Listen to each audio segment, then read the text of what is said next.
out of the what? Of your body. In males, where we are putting our focus today, there are other tubes which also join at around that point. In simple words, you can refer to that section as a confused junction, the way you can look at the crossovers, like on the bypass, that there are so many roads which are joining at the focal point, but there is one outlet. So if there is anything which can cause confusion, the traffic flow around there will be obstructed. So the urine from the bladder, when there is anything abnormal which is happening around this structure, growing around this tube, then it is bound to produce symptoms or issues to somebody as he is passing out urine. Thank you, Doctor. What I understand thus far is that the prostate is that organ just below the urinary bladder in men. Right. And it has other tubes which may not be of focus for this discussion. Perfect. All right. So why is it then important to know about this prostate? Yeah, it is, as I said, that was the location, but it has vital functions to a human being.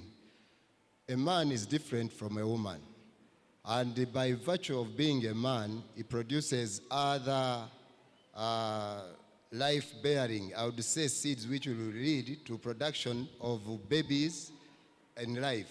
So as they pass through that organ, this structure is, or normally produces a fluid which enriches and empowers or feeds those and enables the movement of those seeds which we refer to scientifically as sperms, so that they are able to flow at a normal speed out of that tube to where they are supposed to be delivered.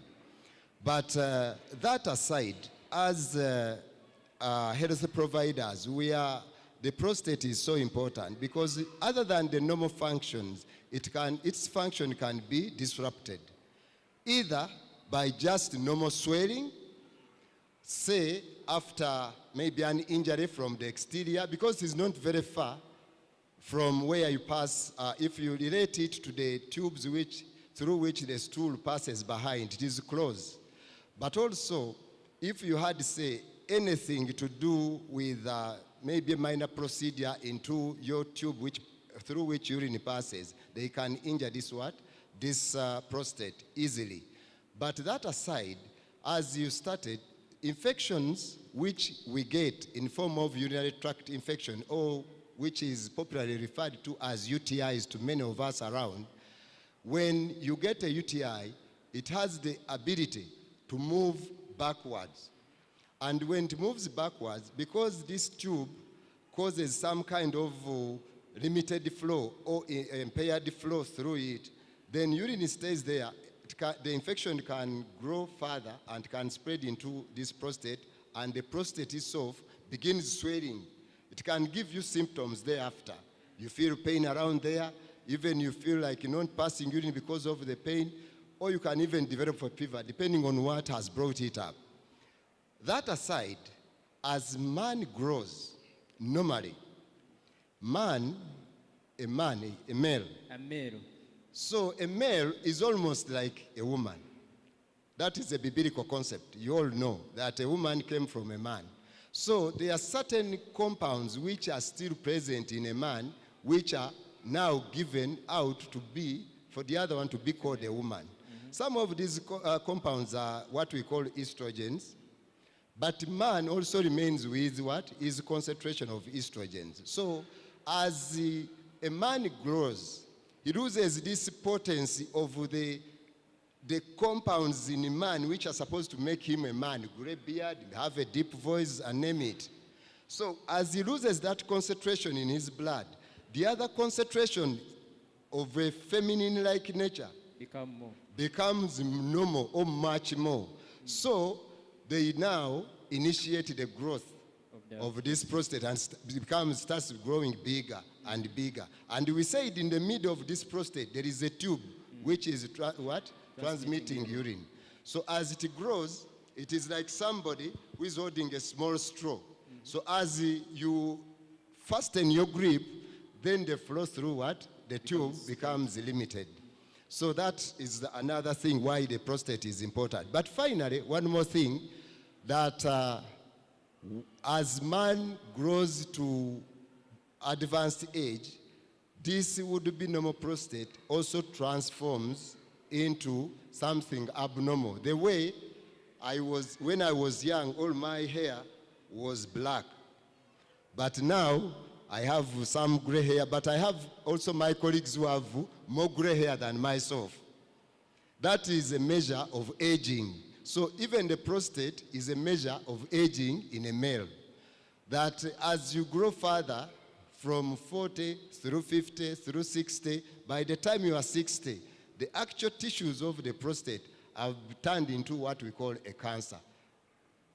All right, all right. So, doctor has so far given us 3 possible issues with the prostate. One could be just a local infection coming from a possible UTI or STI that descends and causes a local infection or inflammation of the prostate. Or it could be a normal increase in size that strangles that tube. Or it could be growing into a cancer. So, members, this brings us to the concentration of this discussion. We are here today to discuss prostate cancer. But note that all prostate challenges are prostate cancer. I think that's, yeah. There are other challenges of the prostate other than prostate cancer, but this discussion is to concentrate on prostate cancer. So, in the last presentation, doctor, you've told us that as people grow, the normal cells seem to become cancer cells of the prostate. Would that be the entire definition of prostate cancer? Not necessarily, but there are some terminologies which are limited by how we get them. So for one to say that somebody has prostatic cancer, fact should be said that cancerous cells should be found in a prostate. Maybe the other thing which you also have to emphasize that is it just only age that I'm now of advanced age, I have cancer. It might not be true, although as a scholar I would say can also be true on the other hand.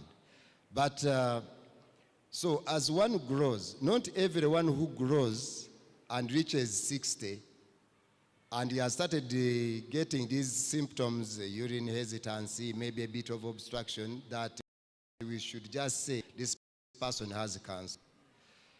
It is until we have done some few tests here and there and confirmed that cancer is there. But there are some issues we can look at and raise our suspicion and say, you know what, if this is there and that is there, most likely this person is likely to have, even though you have not reached your physician to confirm what you have. These are some of the things we said. Age is number one.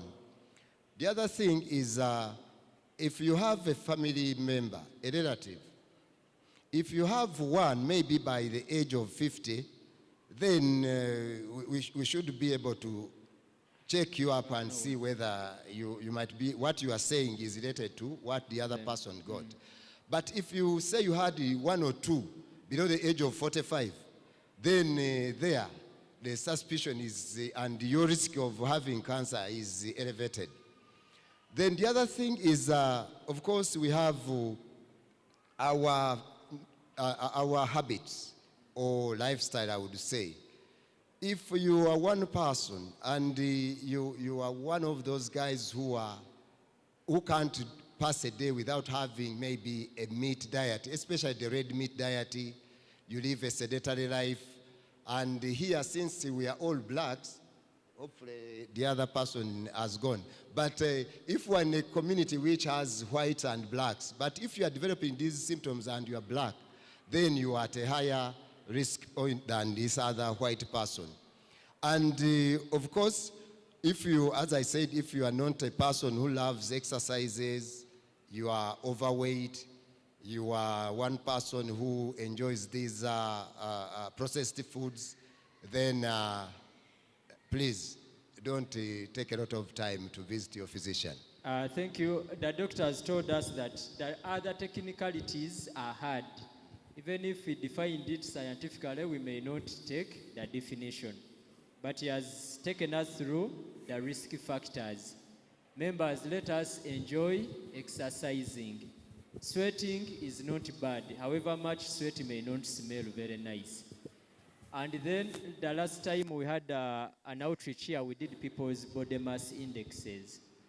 If they told you that your BMI is above 26, you're having BMIs of 30, 35, please consider weight reduction and eat well.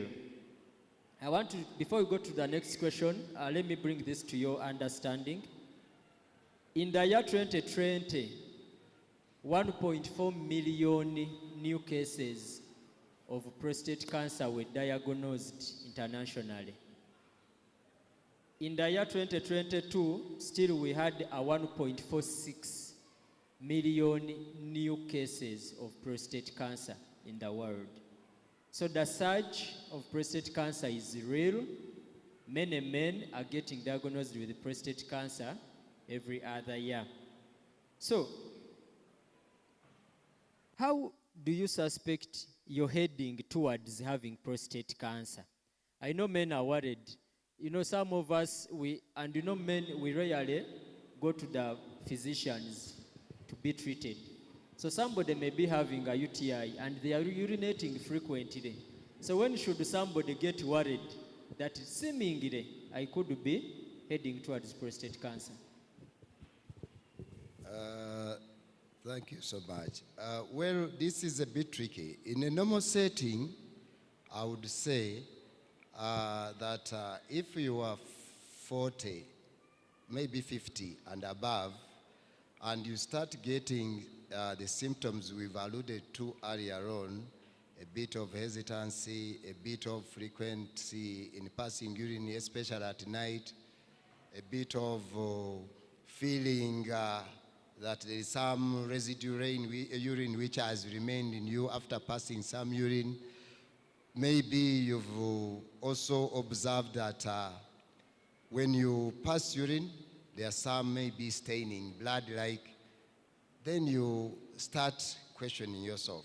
But this is enhanced by the fact that when you scan through your family members, have you had somebody close, maybe by age of between 40 and 65, who has had maybe has been diagnosed with the cancer of the prostate?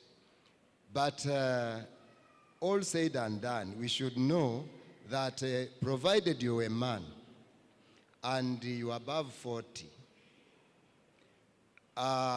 be in the know of your body, that if you realize anything abnormal, don't wait for the symptoms we have reported earlier on, because one thing we should know that most of the patients who present with the symptoms, the disease is already advanced.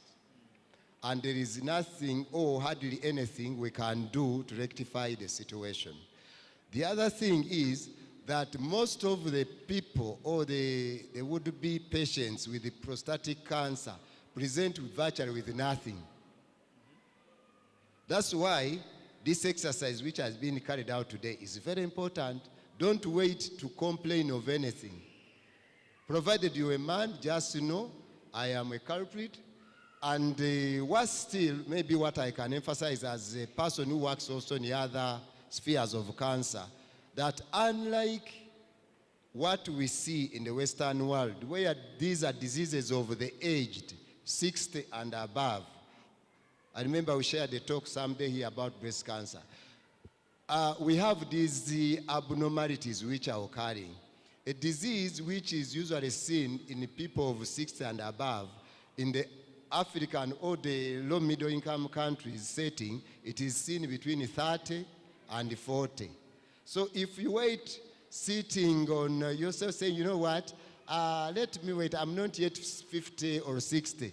By the time you present with something, it might be too late. All right. So, members, he transmitted a message to the people that did not come. That the first symptom of prostate cancer is being a male. That is the first sign that you actually may be having prostate cancer.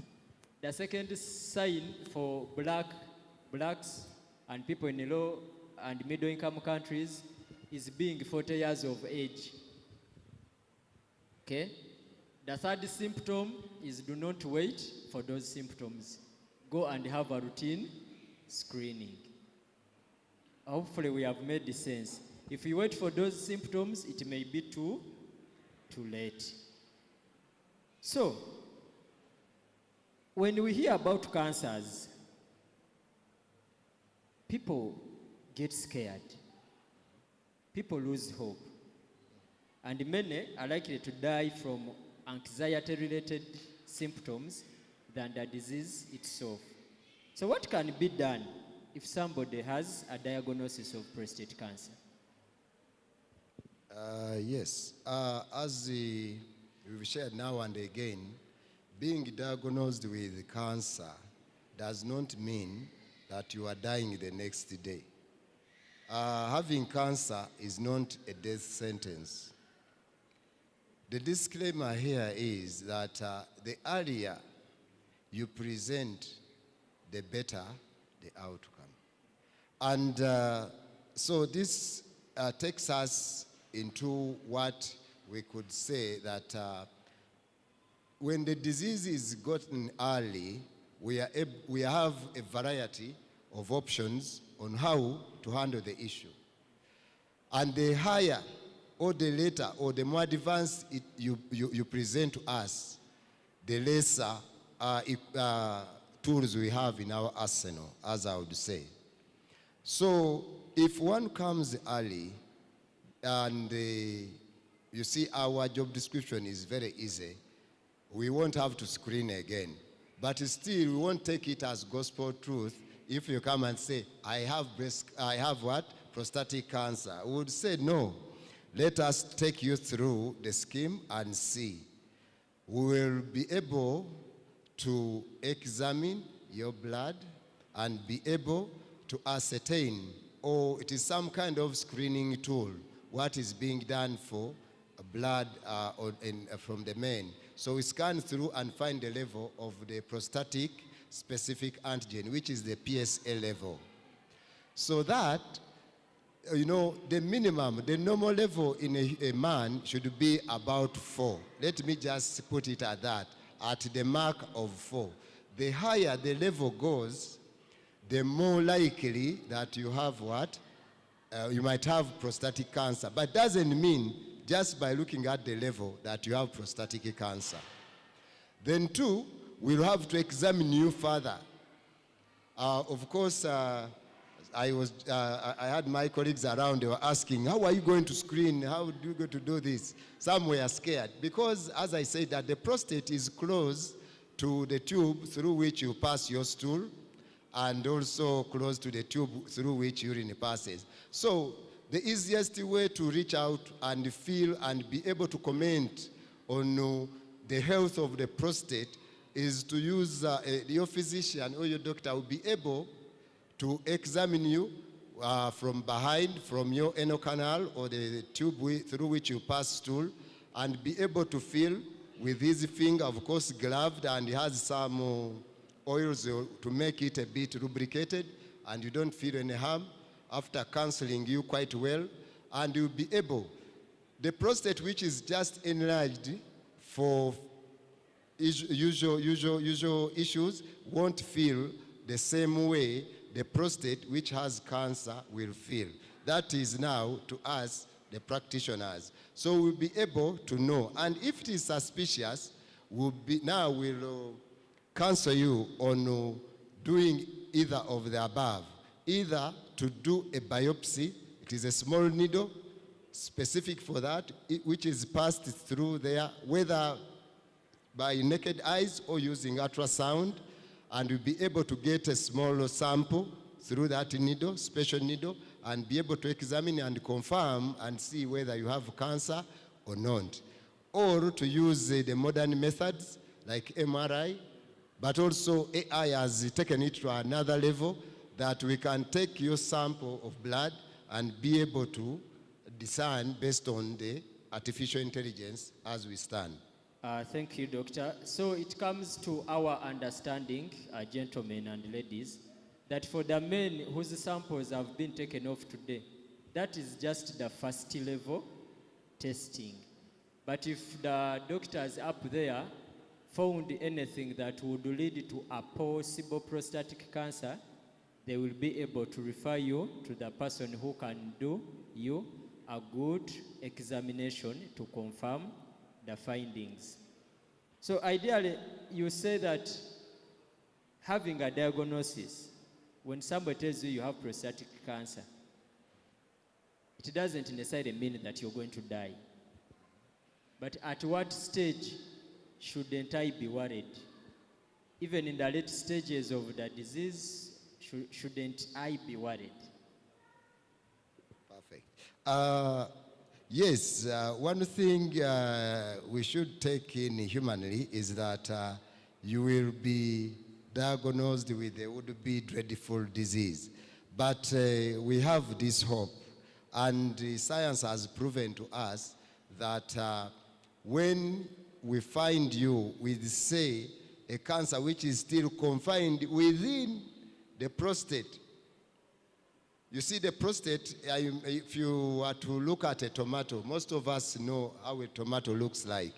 If the changes of cancer are inside and the intact and the covering, which is plastic like I say on a tomato, the prostate also has a similar covering and is still intact. The blood vessels are not, invaded in any way.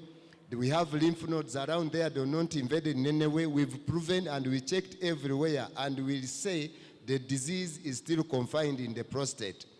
Then we can plan for a surgery, and we'll be able to only go in, either depending on even how spread it is in this prostate. We can decide to only go. Science has advanced quite a lot, that now we do what we call robotic surgery. That instead of just going in and pull out everything, because as I said, where we started, that the prostate is important and is related to other structures which are very vital, then we can decide to just go in there, pick that, and then add other treatments. We have radiotherapy, which we can use as a beam from outside if you are from a third world like ours. But in a fairly developed countries, we have even implants of radiotherapy. We have a pack which we can put right where we've cut, so that whatever is remaining there can be burnt off and is cleared. So you will live a perfect life. Then you'll be under surveillance. We'll be following you up. Again, we'll be able to monitor you depending on the PSA levels. Because we say the PSA levels, the higher they go, usually there is a close relationship with the cancer in you. So if somebody is treated and has done very well with that treatment, then we'll be able to realize that if the levels were around 50, now they are going down to 40. Maybe after some time they'll be 10, 20, and back to 5 or less. So that's how we'll be monitoring. But if the disease, say, has evaded most of the prostate, then that option can't work of using robotics to just go and pick a bit of it. Then we have to decide on whether it is possible to remove the entire gland. Of course, there are other issues which are related to these treatments here and there. I think they might not be very okay to discuss now, but those would be like complications which can come, because the broader the surgery is, the more the complications. Because you want to leave somebody who is alive, other than leaving somebody with a progressing disease, but anytime we are sitting on a time bomb. So it is a trade-off. We can say, let us remove this prostate, maybe divert this urine this way, or you won't be able to function as much this way as you were before, but you are perfectly what? All right. So that can work. Then finally, it is when the disease has gone out of the confines of this what? This prostate, that we'll end up looking at the patient's well-being other than the cure of this disease. We say now, this disease has grown. We are realizing that he's losing a lot of blood. It has invaded this part, it has invaded the other bone, and he has other symptoms. Maybe now has a cough, has back pain, is passing urine frequently, which he has blood more frequently. Then we say, no. What can we do? The prostate, being an organ which is solely for men, has a close relationship and in its dealing and its survival with the male gonads. Those seeds which are packed elsewhere. For the men are well versed with what I'm talking about. So that for the prostate to continue growing, or this cancer to continue growing, the fuel or the food which requires to grow is generated from the other what? From the other gonads. So now, when the disease has grown that far, and we can't give in that, no, let us this man live and maybe die a natural death. We can still do something to slow the growth of this disease. So what we do, we can either use the drugs, or we can decide to use the surgery. And the bottom line of these two approaches is to castrate the man. And when we castrate this person, we are able to slow the growth of this thing. So we will live we've managed people who have lived for 10 years, 5 years, but of course, it takes a long discussion here.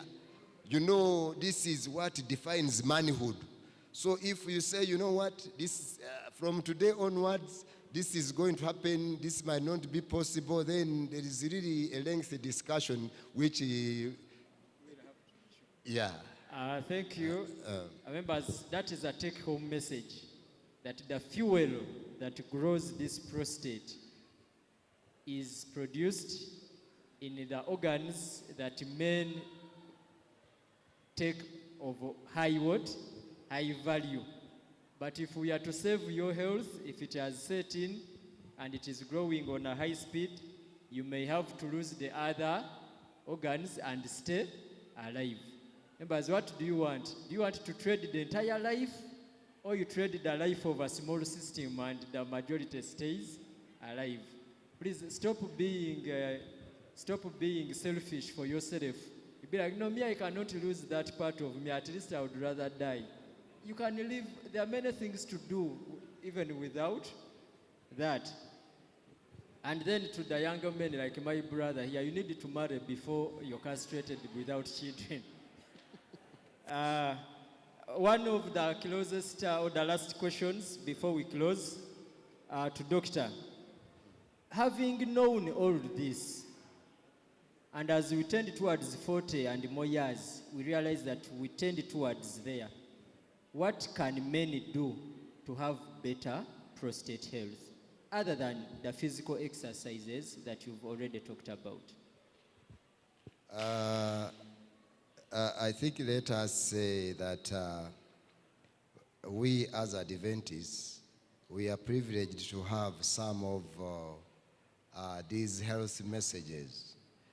They might not be taken in that regard as they are supposed to be. Not only men, I say the prostate has a big role for society, both for men and women.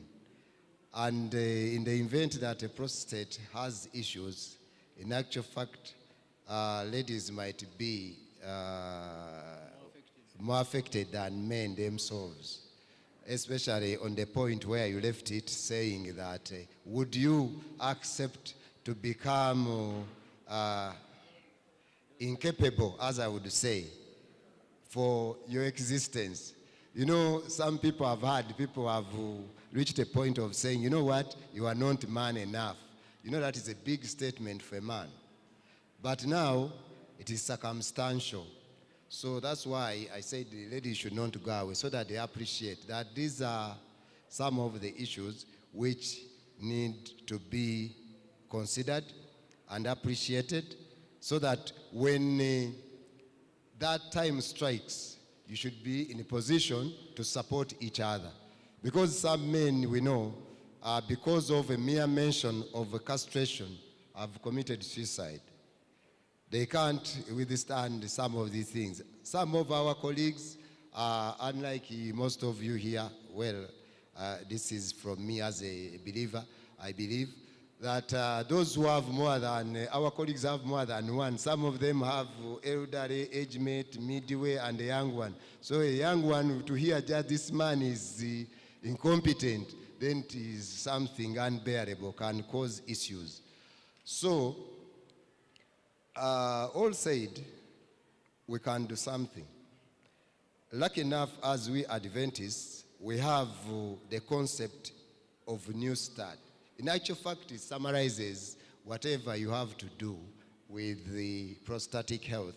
One writer put it and said, what is good for your heart is good for your prostate. The way you are so concerned about the well-being of your heart, that's how you should look at the health of your prostate. Know who you are. Start doing the surveillance yourself, and know if you see anything cropping in, age, any symptom, relative, then be on the lookout. Come out honestly, share out with your physician, and always when you go there, let it be a fever, let it be a cough, let it be COVID, be it anything. Remember to engage your physician to have a look at your prostate and give you a standing point on how you stand at that point. And don't relax. It is not a one thing done and it is forgotten. It is a lifelong thing until when you rest. Then you have to eat right. In eating right, the studies have shown that you have to resist as much as they are more palatable and appeasing, the animal products of any sort. Try to desist them. In the same way, you'll be able to control your weight, which is now a current phenomenon. In schools, primary schools, where I used to take my son, you'd find that the father is smaller than the child. So obesity is a reality today because of what we eat and what our friends also prepare for us in the form of saying it is the best for us. So let us be cautious. Those who prepare and those who are yearning to eat, let us try to avoid the current meals which are in saturation, the more processed foods. Let us exercise and let us turn to the roots.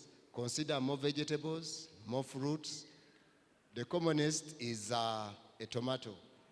Please, don't miss a salad, especially which has what?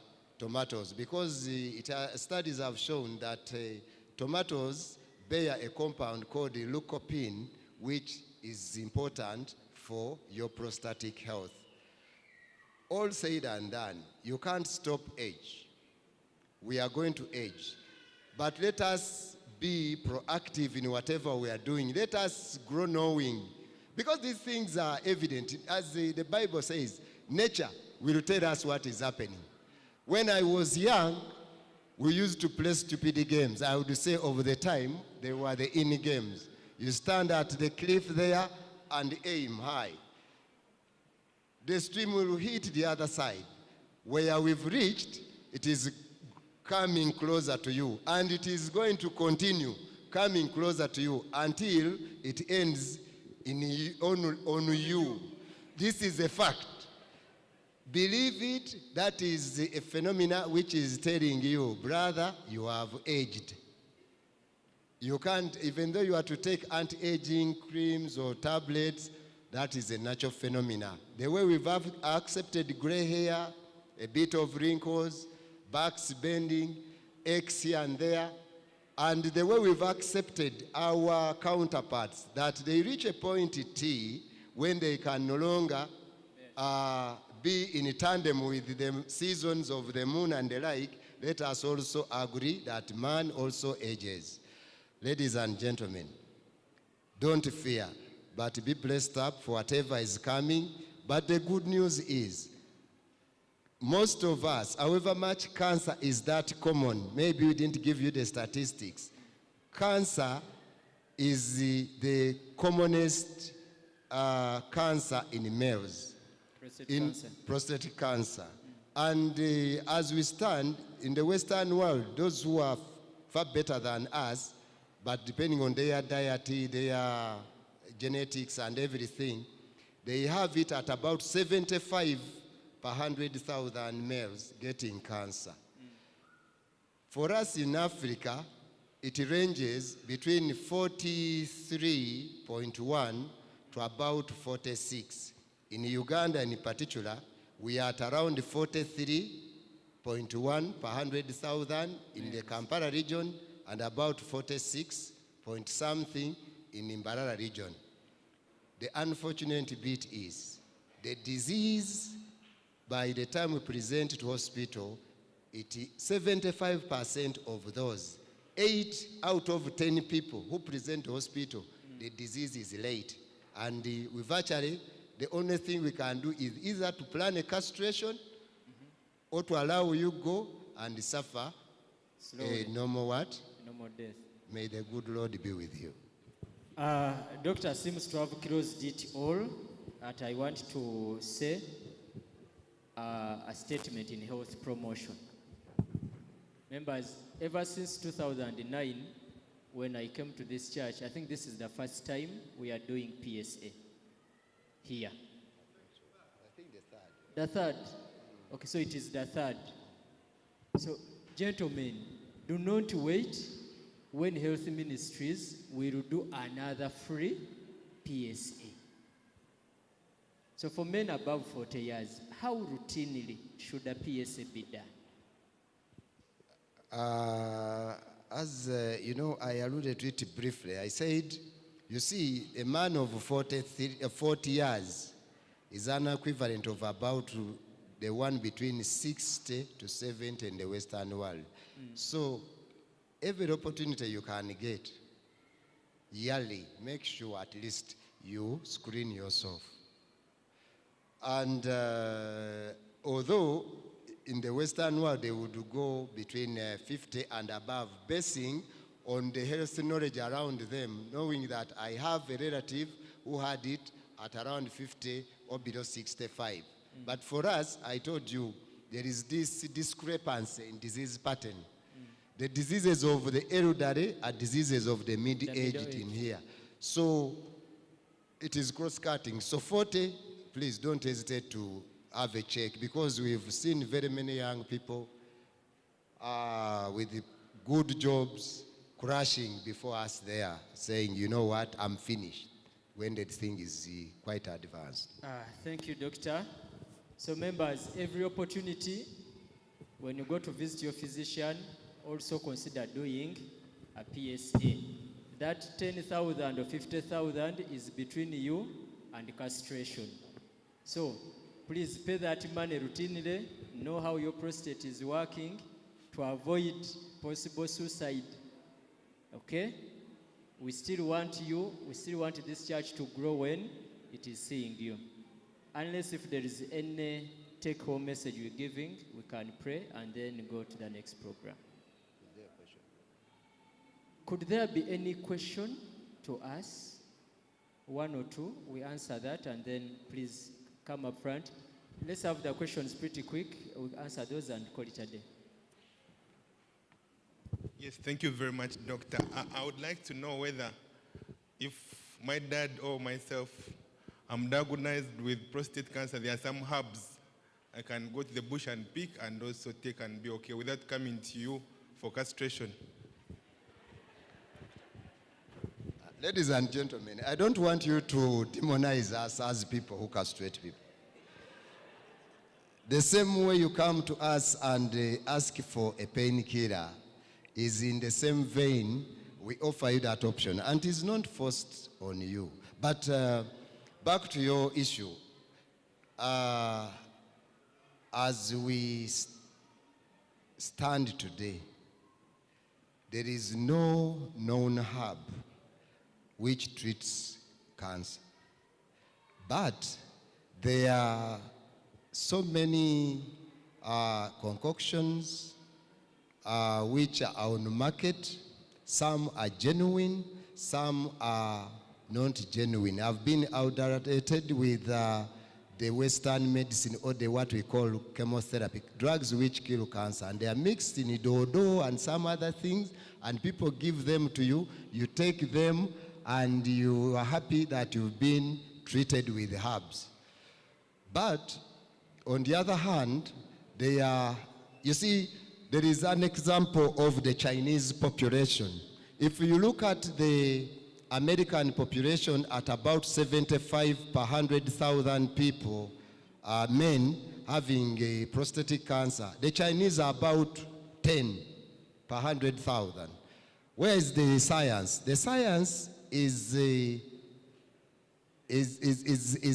seen in the nature of what they eat and in the nature of the teas they take. Even the African setting, we have some herbal teas which have been followed up, and they have factors which are able to maintain the health of your prostate. You've heard of what they call the, what is this?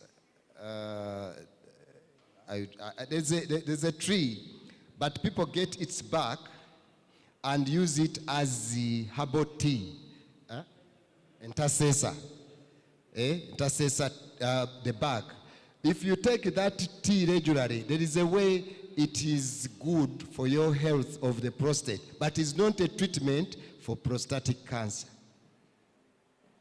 So that's what I can say about that. But since you are my land friend from the pharmaceutical company, I would love to be educated if you have anything you've heard or which is under study. Okay, thank you very much. Elder. Thank you so much, Doctor. There is a time we started speaking in tongues. And from a doctor, I know you just say things as they are. But I seem to understand, I don't know whether I understood rightly. He started talking about the fuel, then he also was talking about some other things. Now, I wanted to know whether wives have part or can play a part is to avoid the castration part of it. Because we have been hearing this talk, others say it is a myth, others say it is true, that somehow wives can help their husbands postpone the cancer by reducing those fluids you are talking about or whatever. I also want to be very careful with the words this time. So probably if you told us the women can know that they have a part to play so that they stop being mean, these men are suffering. You see, before I answer Elder Mkokoma, I have to be very careful because we've been together for some time, and since I'm not very far age-wise from him, there are some things, hopefully, if I start from where I began it, we tried to tone down on a few things. Of course, we are in a church, and I presume most of us here are adults. There are some things I tried to not to say, however much I'm a scientist, I didn't want to just throw to each and everybody's whatever face. That's why even I didn't put up a PowerPoint, because some of the pictures we would show you might not have been that friendly to you. But for us, it is okay. For me, I have no problem. I can examine a gentleman, then I can take my chapat or whatever. I have no issues. But for you, it is not. But back to what he said. There is this misconception. Of course, it has been said now and again that the more encounters a man gets with the female counterpart, is likely to have a positive result from it regarding prostatic cancer. But the studies have been done and reviewed and reviewed. I speak now from a scientific point of view. The science is summarizing everything, saying there is nothing positive. So don't be deceived that you've had some, I think, adverts. You have this and this so many times, then it will reduce that. Scientifically, that doesn't hold water. I think I've answered that. Thank you very much. Okay, thank you very much, Doctor, for this lesson. It's very good for us. We are in the church, yes, but there are some other things that we have to know, and we have to mention it as they are. We know very well that as Christians, I think we are all who are here. Masturbation is not good. It is a sin. Second to that, I knew that is something that which can cause this prostate problem. But also the devil wants to use this as a ground to people to commit sin. Last time I had information that the Western world, now they are trying to advertise men to masturbate so that they can avoid to get prostate cancer. Which advice can you give us to that so that we can take it outside to the people? Thank you. Thank you very much. This is another area of contention which is derived from the previous one. Yeah, somebody, I don't remember the actual researcher of head, he noted this and went out to scan through all these people. And we realized that, for us in science, unlike now, if I am to distance myself from you now, the believers, we don't take things like the gospel truth. We have to go to the lab, put our tools to use, and find out, is it true? So a study was carried out. Those who do the despicable act and those who don't. And it was like a toss of a coin, 50-50. So there was no benefit. So don't be deceived by the devil. They want to advance something else, but not to control prostatic cancer. Thank you. Let's have the last, should I say the last test?